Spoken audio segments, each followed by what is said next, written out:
Terbukti bersalah, mobil Rahel V-nya disita. Pihak kepolisian bongkar alasan lakukan pelanggaran.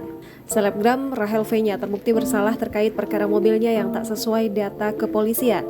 Awalnya diperkirakan ada kesalahan dari plat nomor kendaraan Rahel V-nya yang menggunakan kode RFS untuk pejabat. Namun ternyata warna mobil itulah yang dipermasalahkan hingga akhirnya kendaraan tersebut disita.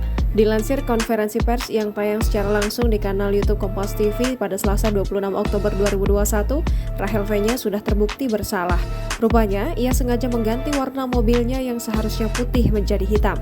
Adapun penggantian tersebut dilakukan dengan menggunakan stiker yang langsung dikelupas saat kasus tersebut mencuat. Menurut Kasubdit Gakum Ditlantas Polda Metro Jaya AKBP Argo Wiono, pemasangan stiker tersebut dilakukan sejak tahun 2020 dengan biaya Rp8 juta.